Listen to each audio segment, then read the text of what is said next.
যাও ভাই ফুটেজ তো নাপাবে না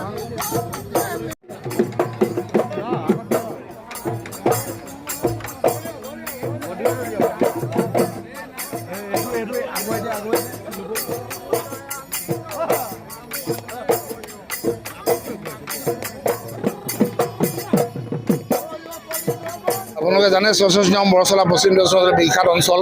মোৰ আজি ভাল লাগিছে, এটা সময়ত এনেকৈ মনোনয়ন পত্ৰ দিয়াৰ জীৱনৰ 35 ইয়াৰ্ছ মই এনেকৈ ইণ্টাৰভিউ লৈ আছিলোঁ, কিন্তু মই নিজকে প্ৰশ্ন কৰিব বিচাৰিছোঁ কি কাৰণে আজি উঠিব লগা হ'ল। এই কথাটো জনাইছোঁ।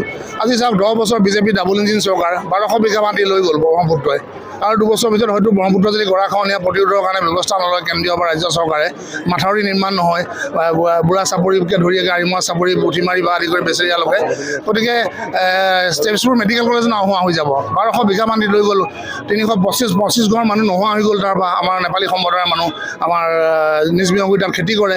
এটা সময়ত এনেকুৱা হৈ গ'ল তাতে, আৰু এখন 12 চনতে স্থাপিত আমি প্ৰতিভা পাতিলৰ মই ইণ্টাৰভিউ লৈছিলোঁ, তেতিয়া কৈছে state of the art medical college হ'ব এখন, কিন্তু state of the art medical কলেজৰ মাত্ৰ 6টা ডিপাৰ্টমেণ্ট চলি আছে। নাই নিউৰলজি, নাই কাৰ্ডিঅ'লজি, নাই নেফ্ৰলজি, নাই ইউৰলজি, এখন মেডিকেল কলেজ হ'ল নেকি? সেই বিষয়ে কোনেও নামাতে। গণেশ লিম্বুটো শুই থাকে বিধানসভাত, এতিয়া যাবাই নামাতে, অশোক সিংহলে নামাতে, কৃষ্ণ কমল তাঁতীয়া নামাতে। তেজপুৰখনটো আমাৰ এটা মেডিকেল কলেজ এখনেই, জিলাখনৰ প্ৰতিজন বিধায়কে মাতিব লাগিছিল।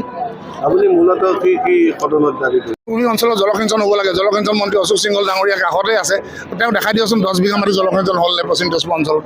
বৃহত্তৰ বিহগুৰি বুঢ়া চাপৰিকে ধৰি যিখিনি অঞ্চল আছে, উচ্ছেদ কিন্তু ঠিকেই কৰে, উচ্ছেদৰ ৰাজনীতি কৰিছে। উচ্ছেদৰ ৰাজনীতি কৰিতো লাভ নাই। তাৰপৰা কি হৈছে, আমি 40 টকা 80 টকা কেজি খাব লগা হৈছে পিঁয়াজ।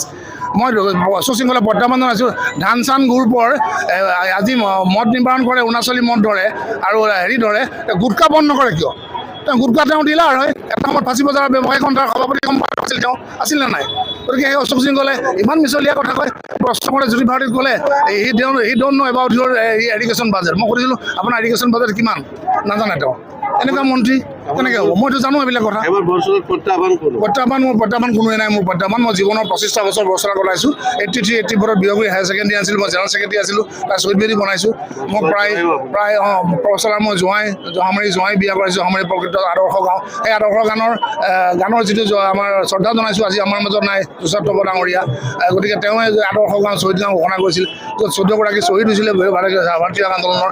আজি শ্বহীদ নগৰীখনত দিনতে আন্ধাৰ হৈ থাকে, লাইট নজ্বলে। গতিকে মই শ্বহীদ নগৰীখন আদৰ্শ গাঁও, আৰু পৃথিৱীৰাজ ৰাভাই যেনেকৈ কৰিছে ভূপেন ডেকাৰ এইখন আমাৰ পৰ্বতীয়াত আদৰ্শ গাঁও হিচাপে ঘোষণা কৰিম। আৰু প্ৰতিটো চকত যিমানটা চক আছে, মই গন্তি কৰিছোঁ 26টা চক আছে। গাঁওখনৰ প্ৰতিটো চকত আৰু নামঘৰৰ মুখত ষ্ট্ৰীট লাইট আৰু চ'লাৰ এনাৰ্জি ব্যৱস্থা কৰিম। আৰু আদৰ্শ গাঁওখনত গোটেই সম্পূৰ্ণ ষ্ট্ৰীট লাইট হ'ব জহামাৰী কাৱৈমাৰী অঞ্চলত। আপুনি এবাৰ